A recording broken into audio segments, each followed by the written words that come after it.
What if I told you that the Holy Knight's most terrifying ability isn't just teleportation, but something far more sinister? One Piece. Chapter 1, 1141, just dropped a game-changing revelation about the Abyss Summoning Circle, a technique first introduced during the Egghead Island arc. But now in Elbaf, it's clear that this power isn't just limited to the 5 elders, it might be tied directly to Imu, the most mysterious figure in the One Piece world. Could this be the ultimate key to controlling the final war? Stick around, because we're about to unravel the shocking truth behind the Abyss. Welcome back to the channel, One Piece fans. Today, we're diving deep into One Piece, chapter 1141, and its massive revelation about the Holy Knights and their eerie new power, the Abyss Summoning Circle. We've seen it used before, but now it's clear that it holds far greater implications than we ever imagined. Who truly controls it? How does it work? And most importantly, what does this mean for the upcoming battles in the Final Saga? You won't want to miss this breakdown, so make sure to hit that like button, subscribe for more mind-blowing One Piece theories, and let's get started. What is the Abyss Summoning Circle? The Abyss is the summoning circle of the government, can be utilized by a select few. The Abyss Circle was first seen in One Piece during the Egghead Island arc. At that time, it was shown that Saint Saturn was the first person to use this power. He did it in a way that is very different from how the Holy Knights use it now. He used the power of the Abyss to appear on Egghead Island, even though there wasn't an Abyss there before he did. After making a lot of conflict, Saturn used the Abyss to call 4 more elders to Elbaf. The 5 of them made a huge problem for the people of Egghead. To put it simply, the Abyss is a circle for calling things. It has a pentagram inside, and it can be used to call certain people to almost anywhere right away. For example, when Saturn used the Abyss, the other elders quickly arrived in Elbaf, even though Marijoa was still a long way from the island. For the most part, the Abyss is just a way to call certain people to you. The Abyss isn't completely impossible to beat. It's pretty tough, but as the Egghead Island arc of One Piece showed, it can be broken through. The Abyss that Saint Saturn cast was cancelled when Joy Boy's Haki was used at the end of Egghead. All of the elders were then sent back to Marijoa. If you follow the same reasoning, the Abyss in Elbaf should also work. This means that the Abyss itself could be a Devil Fruit ability, since Haki can cancel out large amounts of Devil Fruit powers. For example, in One Piece's Egghead arc, Haki stopped Law from moving Kaido and Big Mom on the roof and cancelled Doc Q's ability. The mark must be on your body in order to use the Abyss. It's clear from this that there is a person who marks those who put the Abyss on people. People who have the Abyss mark can be called to anywhere almost instantly, and sometimes they don't even know what's going on. The Abyss mark and its connection to Imu. Imu could be the wielder of the Abyss. The Abyss must have come from somewhere, since it's a power that can only be used by people who have a certain sign on their body. Fans saw this for themselves in One Piece chapter 1140. Imu is the only one who can give these kinds of skills to other people. No one should be surprised by this. Imu can give their skills to other people. For example, Imu has the power to live forever, but so do all the other elders. This is probably because Imu has shared their power and the power of the yokai with them. The fact that Imu killed Saturn while taking away the powers he was given at the end of the Egghead Island arc is also proof of this. In the same way, Imu seemed to have access to the power of the Aro Aro no Mi, because they used it to kill Cobra and hurt Sabo during the vision. That being said, Yonko can now use this power. Shamrock's sword has the power of both Cerberus and the yokai of the elders. It also looks like this power comes from Imu. It's clear that Imu can share his power, and it's very possible that the Abyss actually belongs to Imu. This means that the Holy Knights use power that comes directly from Imu. Everything in One Piece just got a lot more interesting because this means the Holy Knights know about Imu. Fans may be surprised at first, but it makes sense when you look more closely. A lot of the time, the Holy Knights were Imu's own army, not the Celestial Dragon's main army. the cipher pole can be used by the celestial dragons themselves.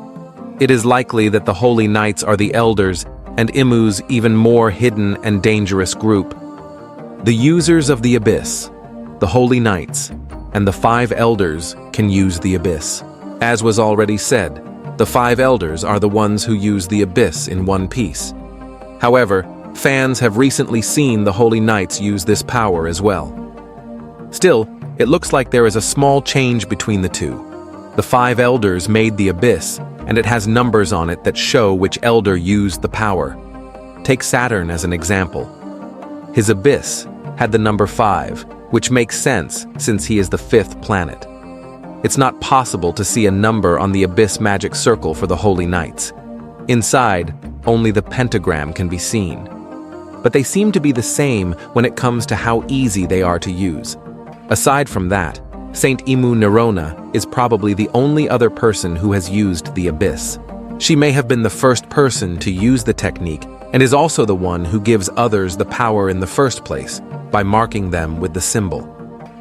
Fans of One Piece will definitely see more of the Abyss and its effects in the next chapters. This is because the Holy Knights are currently at the center of the story in Elbaf. Fans will just have to be patient while Oda goes into more detail about certain plot points in this arc and the rest of the Final Saga. Summary and highlights. The Abyss is a circle of calling that is linked to certain powers that Holy Knights use. For quickly calling people, the Abyss mark is necessary. Imu probably has the power of the Abyss and shares skills with other beings, such as the ability to live forever. And that wraps up our deep dive into the Abyss Summoning Circle and its connection to the Holy Knights and Imu. This power could completely change the way battles play out in the Final Saga, and the fact that it might be linked to Imu only raises more questions. Will Luffy and his allies find a way to counter it? Or are they up against an unstoppable force? Let me know your thoughts in the comments below. If you enjoyed this breakdown, don't forget to like, subscribe, and turn on notifications so you never miss out on the latest One Piece updates. Until next time, set sail for more epic discoveries. Thank you very much for visiting the Mugiwara Review YouTube channel, buddy. We hope you enjoy our review analysis. Don't forget to subscribe and continue joining us on our joyful journey in the world of anime. If you have any wishes, question, or suggestions for our next videos, feel free to express your thoughts on the comments below. Thank you very much for your support, and until we meet again, see you next time, buddy. What is One Piece anime? One Piece is a manga and anime story about a young boy named Monkey D. Luffy who wants to be the king of the pirates in the world. As a child, he eats a devil fruit, a strange plant that makes him able to stretch like rubber. Before the show starts, Luffy goes out into the world for the first time and starts to gather a group of pirates. The main group grows over time, but it starts with Luffy, Nami the Navigator, and a swordsman named Roronoa Zoro. At some point, Luffy and his friends are known as the Straw Hat Pirates, and they go on many exciting adventures across the ocean. One Piece is a lot of fun because it's silly. Luffy goes from island to island around the world in the series. Each island has its own setting and theme. It's a pretty fantastical world full of animals that look like people, live skeletons, and other delightfully strange things. Within moments, the group is in a winter scene, and the next, they are on a tropical island full of giants. The show is full of silly and bright details. For example, Zoro holds a sword in his mouth, a scary military boss wears a cute bulldog hat, and people don't use phones to talk to each other instead. They use special transponder snails that can send and receive messages. Luffy is a carefree person who just wants to eat a tasty meal and laugh at bad jokes. Even though there are some funny parts in the series, a lot of One Piece is about freedom. During his travels, Luffy often takes up guns to help his friends and encourages others to do the same against pirates and government-backed military occupations. The characters in Luffy and his crew get stronger with each fight, which is typical for shonen manga. A lot of the story is about how Luffy beats a problem that seemed impossible to solve and finds some kind of secret power. After each fight, Luffy and his team get stronger and move closer to his main goal, which is to find the One Piece. Why is it called One Piece? The first part of both the manga and the anime shows that Pirate King Ghoul D. Roger is telling the truth about the mythical wealth called the One Piece. One Piece is the name of the show. because Luffy wants to find the One Piece and become the next Pirate King. One of Luffy's main goals in the show is mentioned in the show's title. What is the One Piece?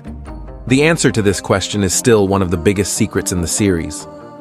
It's been more than 1,000 episodes, and we still don't know what One Piece is. We know that the One Piece is the name of the treasure that Ghoul D. Roger collected on his travels because of details in the manga. We still don't know a lot about the treasure, though. There are a lot of ideas from fans about what the One Piece is, but we still don't know what it is or even if it's real. The One Piece could just be the friends Luffy makes along the way.